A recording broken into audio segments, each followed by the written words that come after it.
Hello, everybody. Oh, it's been a while. 3 years, I think.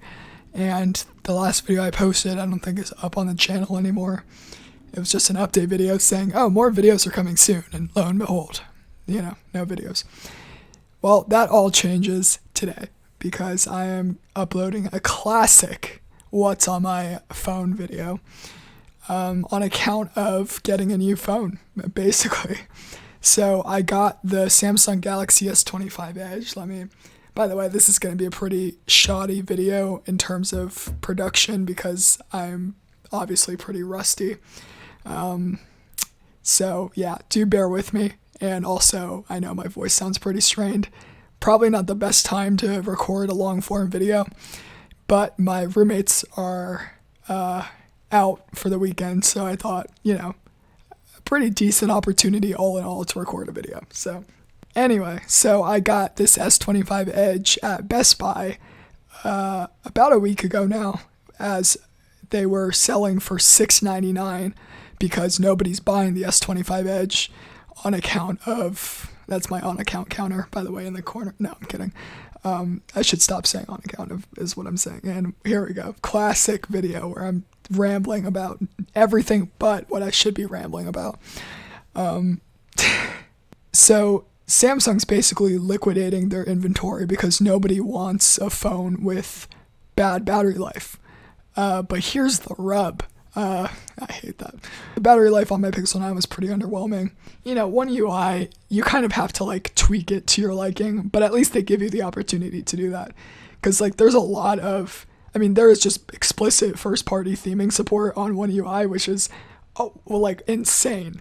That they at least open the door to allow you to do that, even though you kind of have to go out of your way to do it, And by that, I mean installing a couple of apps that are first-party supported. So it's not like you have to know how to root or anything. It's just that they hide, the stuff that, the basic consumers or, normal people wouldn't really care about.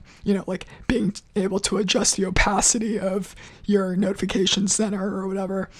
They hide it, but they don't make it inaccessible for people who are curious in customizing their phones. So that's pretty good. That's a Samsung win, I think. But, I didn't get this phone for the software. I got it for the hardware. Pixel phones, they're not going to win any hardware awards. Even though the modern Pixel design, the Pixel 9, Pixel 10 iteration, it's a decent looking phone and pretty distinctive.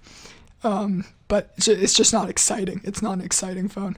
The S25 Edge isn't exciting per se, but it's pretty damn sleek. I love having a phone where I don't know if it's in my pocket or not because of how light it is.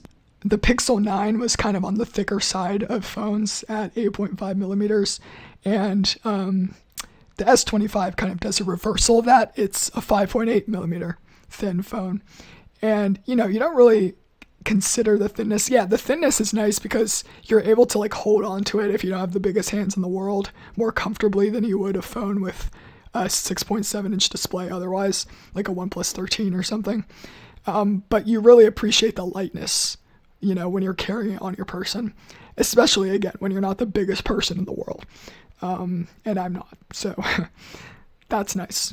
So basically, rundown, that's it. I got this all in all for $300 after trading in my Pixel 9. That was the caveat, so I don't have my Pixel anymore.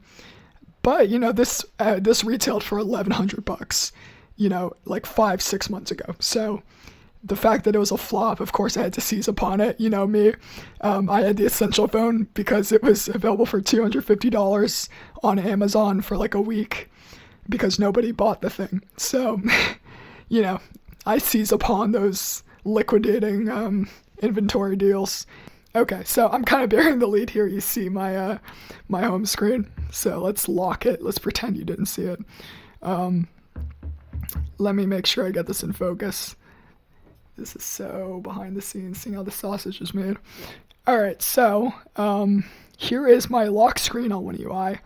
So with this, you can kind of customize it.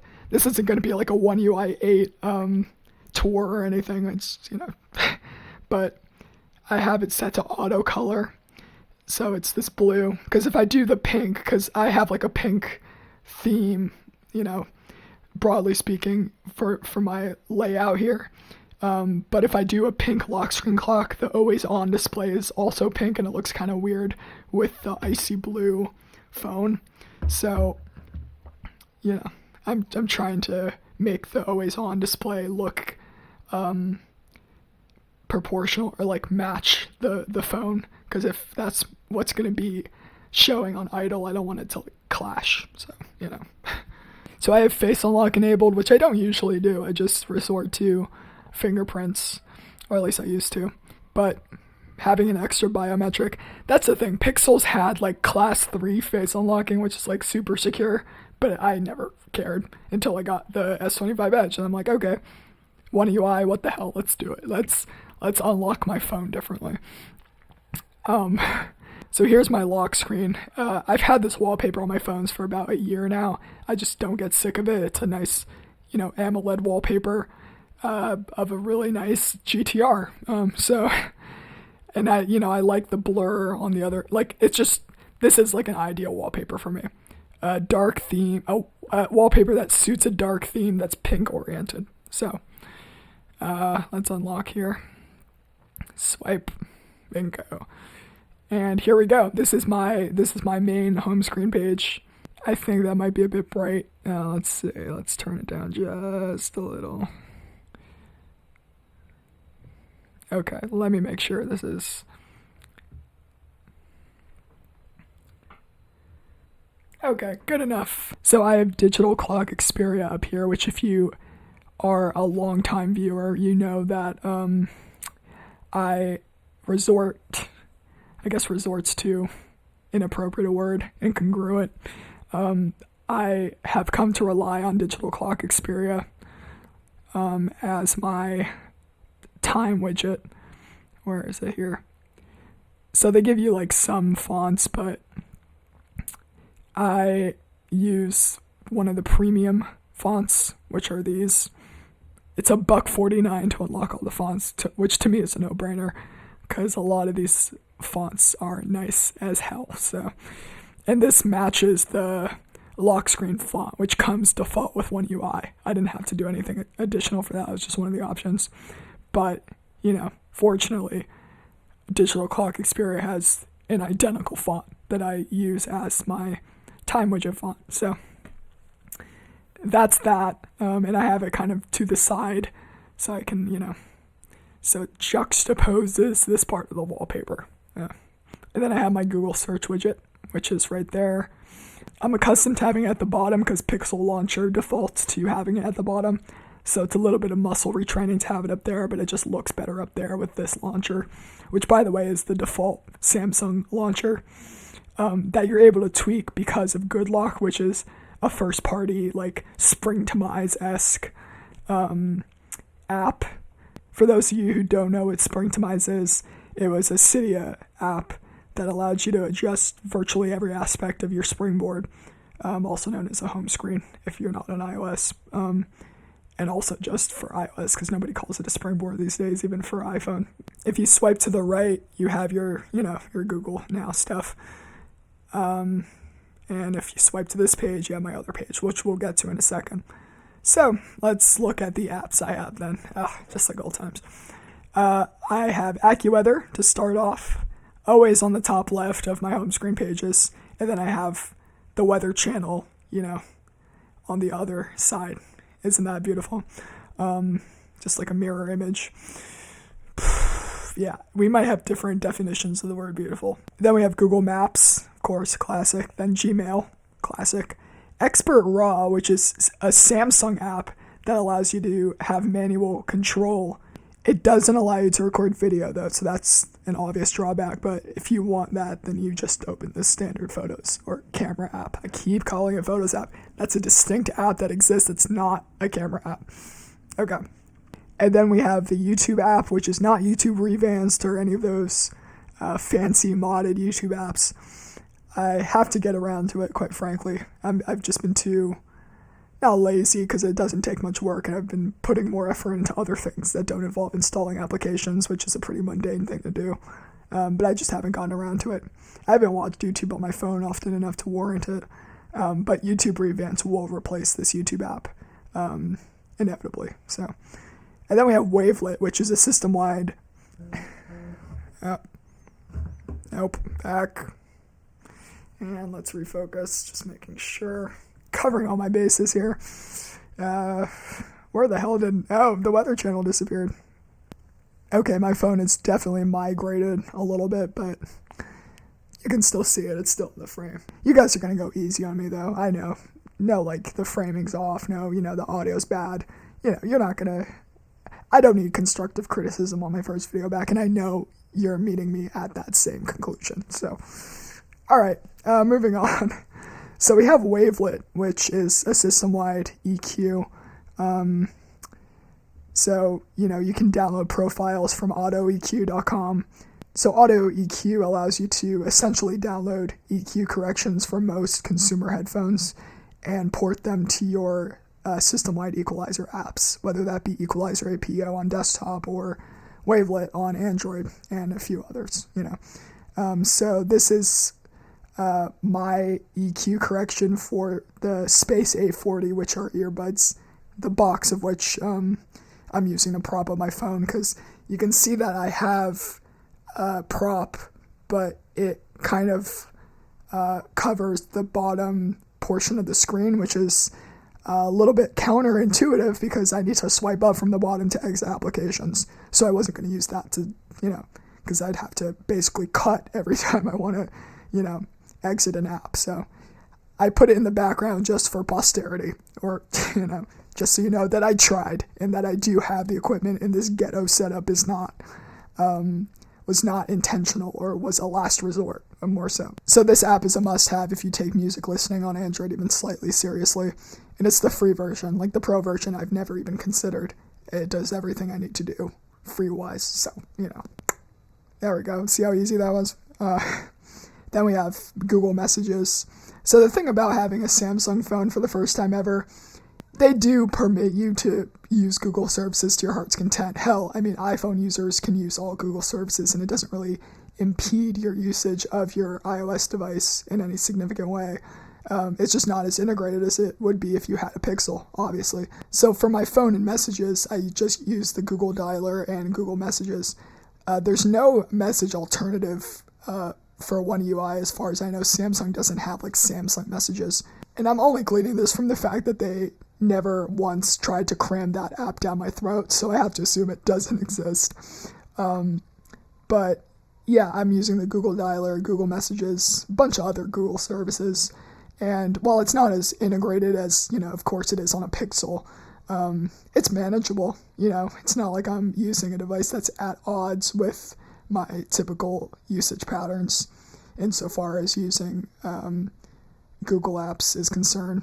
Speaking of Google Apps, we have Fitbit, which I think Google acquired at one point. I'm highly certain it wasn't Google's IP, but by highly certain, I mean 95%, which I guess is highly, certain is pretty absolute, so, whatever. I'm overthinking it. I only use Fitbit to track my steps, so any step tracking app would probably do in theory. I'm just used to Fitbit because I used it on my Pixel, because of course Google acquired Fitbit, and Fitbit was the health tracking app that was pushed when I had a Pixel. So now I just use Fitbit on my Galaxy. And then we have Play Store, followed by the Google Files app. Then we have Proton VPN, which I started using 4 or 5 months ago. I was a PIA user for about 4 or 5 years. But the servers are always fairly slow, and it was getting a little bit too expensive for that service, and that service being just mediocre speeds. Proton VPN has been much more reliable, much faster, and less expensive than PIA, so it was a no-brainer for me. Next we have Compass, which is nice to orient myself in a grid-based city like Chicago. Then we have Play Books, which is my book reading app of choice, followed by Google Photos, followed by My Chart, which allows you to talk to doctors Then we have Sleep for Android, which is my alarm app, followed by Tidal, which is in the wrong place because it's always below Playbooks. So I guess when I moved the Weather Channel back, I forgot to, switch it back in the correct order because it originally landed here and screwed the whole order up. But it should be where Wallet is, and Wallet should be where Tidal is. Oh, no, actually Keep Notes should be where Tidal is now, and then Wallet should be here. But, you saw it earlier, so you know what the order was. And if not, if you want to refresh yourself to how it's supposed to look like the original Nassim approved way, then go to earlier in the video. But Tidal is my music streaming app of choice. I may try Spotify for the first time in years because they added lossless support, even though it's 24-bit, 48 kilohertz. But the thing is with Android does not support higher than 48 kilohertz, which is wild to me. But if that limitation is going to exist, and it's not like I reap the benefits of higher than that, if it's still 24-bit. So I might try Spotify, but Spotify just seems like a mess, frankly. They pollute it with podcasts, and it just seems like a free-for-all. It's not like Tidal's a paragon of organization. I mean, there's a lot of artist overlapping. If I'm listening to like a 90s emo band with a pretty common name, there'll be a bunch of like AI albums lumped in there from like somebody a couple of months ago who decided to just make AI music with a basic-ass name. So, yeah, that's kind of annoying. But I'm sure that problem exists to an extent on Spotify. I have to think so.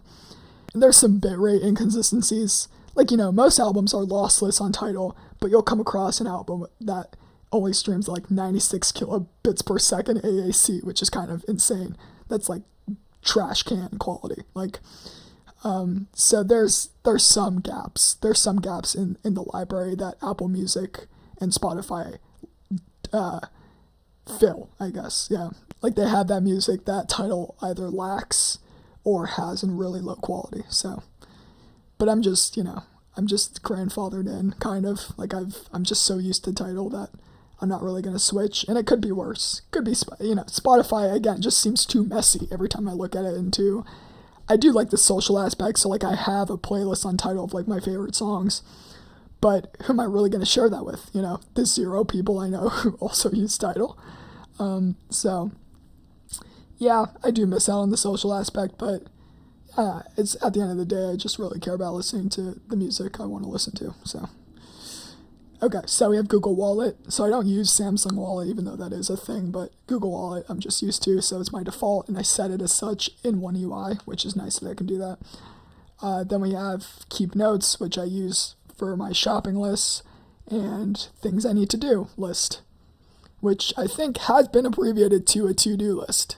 I think that's what they call it these days.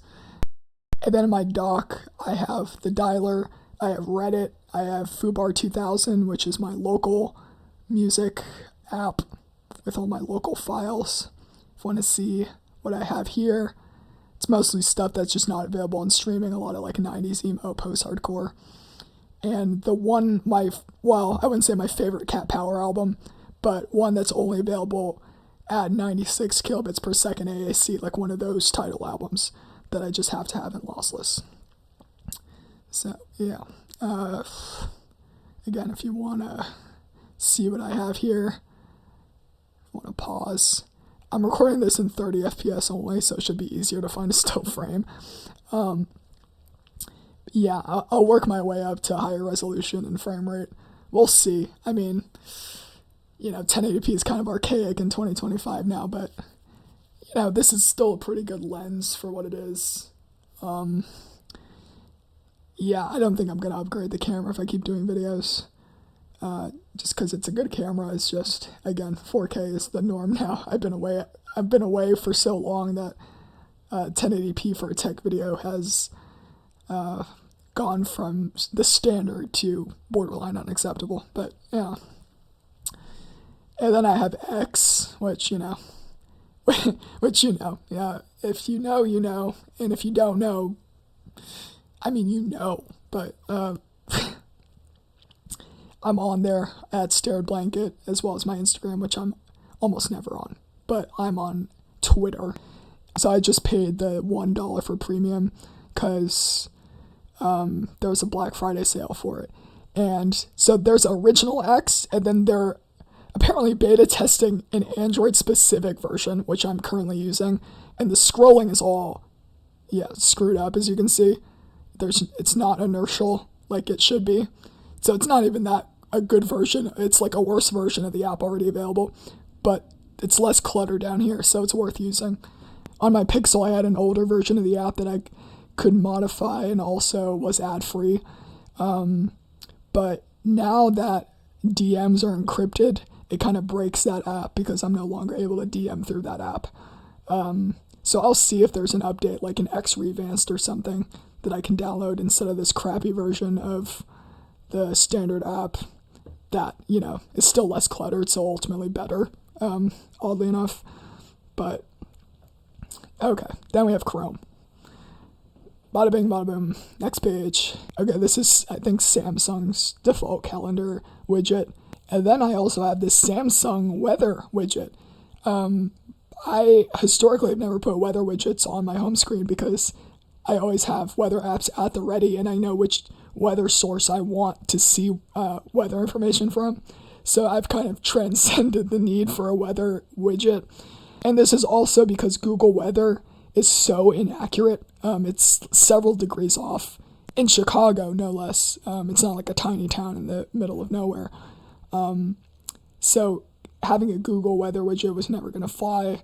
I never used Google Weather. It was just so unreliable. I don't know. They weren't sourcing directly from one. It's like they were aggregating sources to come up with their own inaccurate weather forecasts, which is, wild to me. Jury's still out on why that is.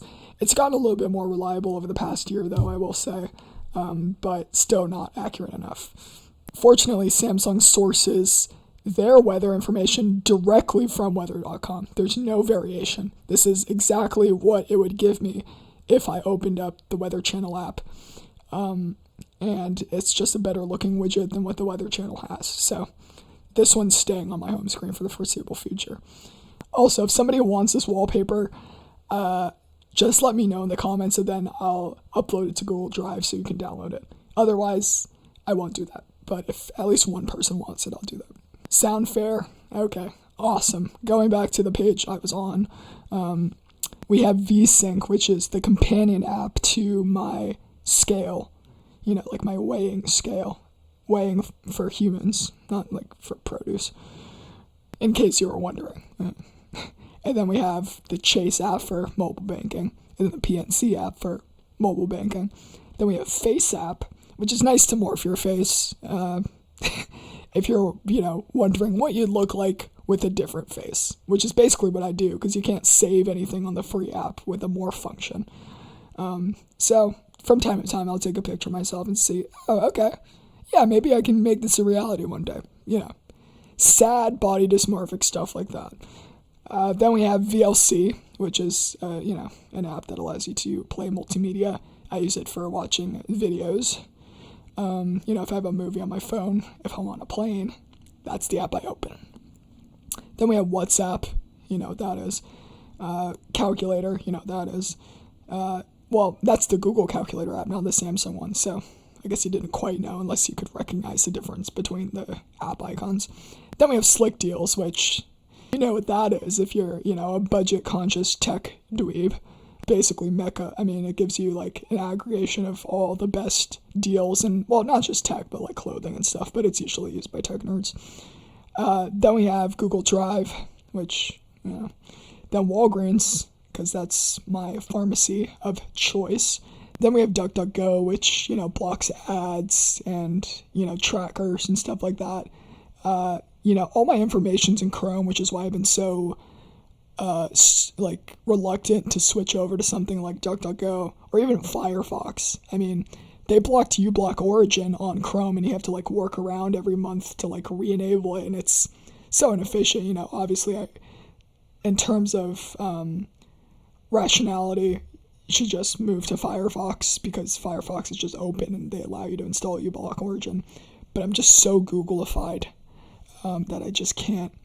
That's why Graphene OS is just such an eye roller to me. It's like, oh, you want less Google in your life? You mean the company that makes your life easier, essentially?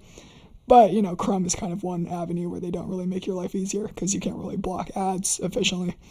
I actually do use a private DNS server to block most ads. It doesn't work 100%, but it definitely decreases the... I'm definitely scrolling past it. Damn, where is it? Okay, I just have to search private DNS at this point. It's probably somewhere here. Nope. Okay, this is the private DNS. It is p2.freedns.controlD.com. The only downside to this is that my Wi-Fi will disconnect a couple times a day. But with this disabled, that doesn't occur, so I can only assume it's because of the private DNS, which sucks a little, but it's worth the trade-off. Okay, moving on. Where was I? Okay, then we have Uber, followed by Google Docs, followed by Letterboxd, which is also at Stared Blanket for me. Yeah, I'm somewhat active on here. I've watched 103 movies this year, which is, not unemployed territory, but pretty close. It's one movie every 3 days on average, right? And, well, given that the year isn't completely over, yeah, a little less than 1 out of 3 days, like 1 every 3 days. But I'll usually go a couple weeks without watching a movie, then I'll watch several in a week. That's typically my pattern. Somewhat irregular, but yeah, at Stared Blanket if you want to check that out. Then we have Jewel Osco, which is my coupon clipping app for my local supermarket. So, there we go. That is that. And then this is my app drawer. For the sake of not making this video over an hour, and for the sake of my increasingly strained voice, I think we can sort of accelerate this just a bit. This won't be my only video ever, okay? I can assure you that. The question is when the next video will be. I cannot assure you of anything in regard to that, but okay, let's see. AIMP is like Foobar 2000 with a more customizable UI, but the navigation's a little bit screwy. It's not as intuitive as Foobar 2000. So Foobar 2000 is simple and, is pretty much all I need, but I just have AIMP there just for the hell of it. Let's see what else. Backdrops, nice wallpapers. That's been in a bunch of my other videos. Blinkist, it's like book summaries, but, basically it's just book summaries. So if you want to read a bunch of books but don't want to read them, that's the app for you. I have a yearly subscription that expires in about a month, and I don't think I'm going to renew it because I just don't use it often enough. If I like a book, I'm just going to read it. Or like the synopsis of a book, because you lose a lot of the voice in these summaries, and voice for a book is, pretty paramount, even if it's a historical book or, even if it's nonfiction, essentially. You still lose a lot of that voice in these summaries where it's like, at this point, why don't I just read Wikipedia for this? I no longer have a subscription for Brain FM, which plays sound waves that encourage deep sleep. It never really worked for me. I wanted it to work because, that's something worth paying for, but my subscription expired. I haven't renewed it, but I still have the app. Let's see. We have, 2 calculator apps. Yeah, my least favorite thing about One UI, other than the lack of animation polish, is the duplication of apps. I could probably just put this in a folder, right? Under Samsung. Let's see. Hey, there we go. All right, so to the naked eye, it's like there are no duplicates. Okay,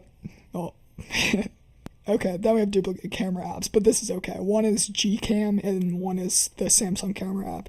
So this is like a modified version of Google Camera. It's actually not that good for this lens specifically, like this sensor. The pictures come out very washed out and muddy, so that's kind of a dead end. I think I'll just stick to Expert RAW because that actually, utilizes, and I'm using utilize instead of use on purpose because that's like circumstantially it's more applicable. It's not just me being a pretentious asshole.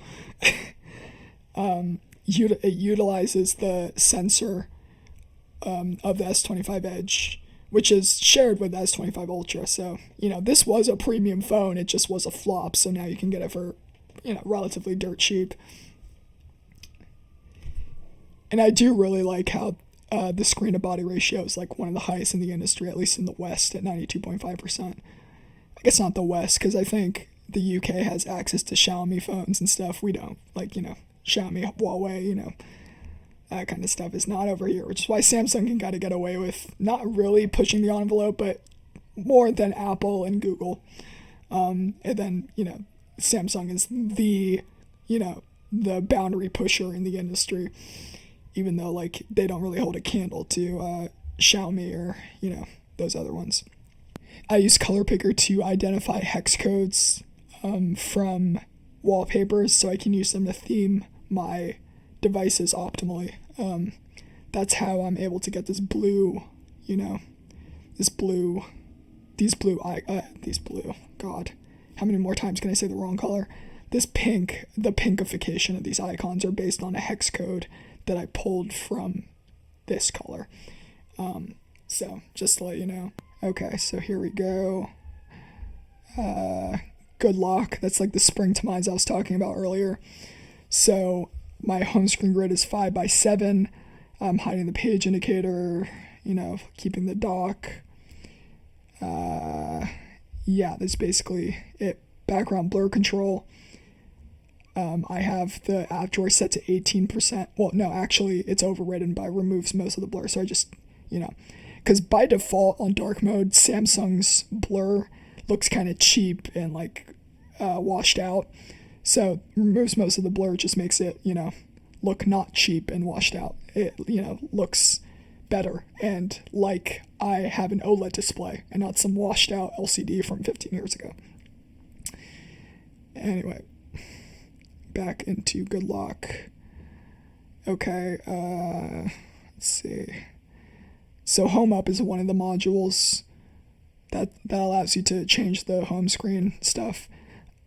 Then we have Theme Park, which allows me to set different aspects of the UI to my liking.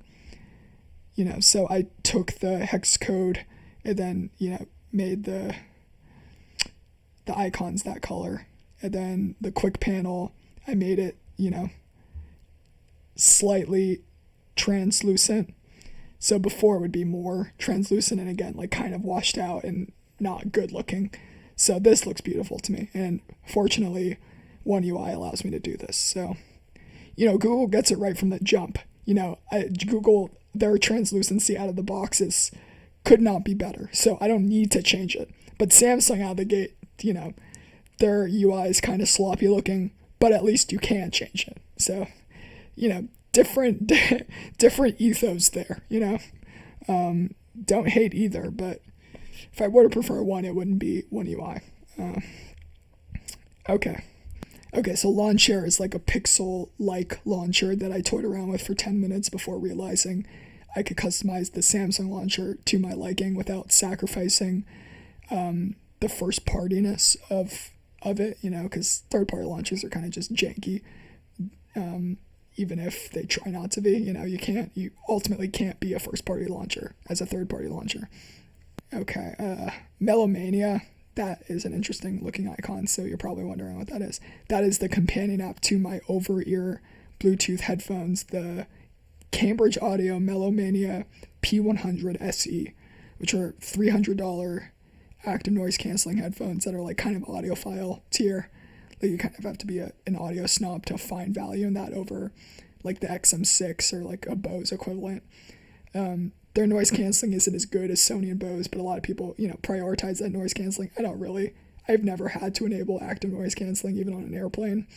I don't know what that says about me, or if I honestly struggle to think of situations where I absolutely need active noise canceling. And because passive noise canceling, there's a pretty damn good seal around your ears when you're wearing over your headphones. So I don't know. I'm just not picky about noise canceling, so I get to reap the benefits of having really good wireless audio quality.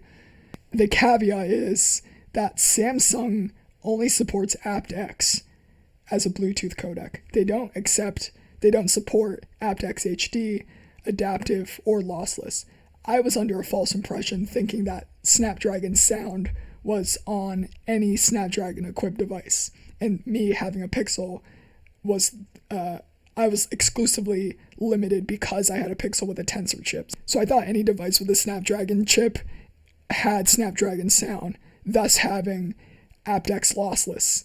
But that's not the case. It's really only the Sony Xperia and like a couple of other phones that aren't sold in the US that have Snapdragon sound. So I lacked that knowledge. I think it's a little misleading to have Snapdragon sound be the moniker for aptX lossless if Snapdragon equipped devices do not have Snapdragon sound. But I'm probably going to get like a dongle to put in my phone that supports aptX lossless.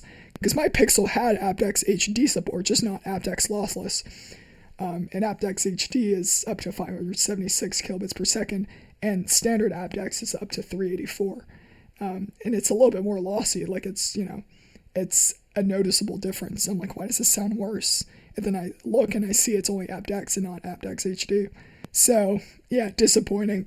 Like the slimness, sleekness, just wanting to switch up the kind of phone I had was my reason for getting the S25 Edge. But a secondary reason was Snapdragon sound, and that is just not, that's not a thing for this phone. So that was a disappointment, to say the least. So Nothing X is Nothing's audio companion app, because I had the Nothing Headphone 1 for a few weeks, and then I returned it because the firmware was not up to snuff. So I just couldn't. I returned it within the window. Very distinctive looking headphones, pretty comfortable, decent soundstage, but they were just too soft, and they apparently locked the volume in the firmware to avoid distortion, but at what cost? I mean, you could barely hear the music. If you were listening to tracks with like higher dynamic range, or tracks that weren't remastered and had their, dynamic range clipped, you just couldn't get enough volume out of those headphones. And it was just something Nothing did on purpose to avoid distortion, but it was just a deal breaker for me at the end of the day. I just couldn't get enough oomph out of the headphones. So, and then we have Open Camera, which is a camera app that has zero post-processing, which has its uses, especially in selfies, because post-processing tends to make people look worse, I would assert, because it just messes up with the lighting and, So that's nice to have residually. Let's see. Seeker, that's a SoulSeek client. SoulSeek is like peer-to-peer file sharing for music, like obscure music. Yeah, I've covered most of these in other videos already, but those videos aren't on my channel anymore. Boo-hoo. Then again, I didn't want to make this video too long. This was kind of front-loaded with what was on my home screen, but at least that's like the more important stuff, like what I use, if not daily, then weekly. Okay, the last thing I want to talk about before we wrap this up is my font. So this is Helvetica Neue, which is not available in the default font options in One UI, on One UI, whichever one. I'm exhausted. This is the longest video I've made. This is one of the longest videos I made ever, and this is my first video back, so my brain is practically mush if you couldn't tell already. So Z-Font allows me to basically go font shopping, except these are free fonts. But Helvetica Neue isn't available through this store, if you will. Everything's free here, but, it's not available through this repository, I guess. I downloaded a TTF file from someplace. I can put it on my Google Drive, too, if you want to put this on your device. But you just install it through Z-Font. So it'll be in your downloads, then you tap it, install it through Z-Font, and then it'll appear in fonts when you go to select them in the settings app, or select it. Here we go. So I have a few others that I installed. I tried Ultralight, but that was too light. Google Sans is my second favorite font. So even though I did not like that I couldn't install custom fonts on my Pixel, because Google is kind of like Apple-esque in their restriction of customization, even if Apple themselves are nowadays pretty free with customization. Could you imagine in the jailbreak days having Apple be the Apple they are now? No. You could not imagine stock Android being at times less customizable than iOS, but that's just the world we live in now. But for a font that I can't change, Google Sans is like the second best font. Google Sans is a beautiful font. Not quite as beautiful as Helvetica Neue to me, but if I'm going to be stuck with a font, there are way worse fonts to be stuck with than Google Sans. So, at least I do like Google Sans, and at points I will probably switch back to Google Sans just to switch it up a bit. But it's very easy to install fonts through Zfont. You don't even need to be rooted or have wireless debugging enabled or any of that workaround stuff. So that is the font I have, Helvetica Neue, and it's my go-to font if I can install a custom font on something. Yep. Okay, so I think I'm going to wrap it up there. If you're still subscribed to this channel in 2025, chances are this was up your alley in some capacity, even if I wasn't at 100%. But, it's not like this was completely foreign to me. I kind of got into a little bit of a groove halfway through the video. I was kind of easing back into it. These kinds of videos were never supposed to be informational per se. It's just me chilling and relaxing and talking about something that interests me, which is how I have my phone set up. And I know some people like hearing about it. So, again, can't promise when a new video will come out.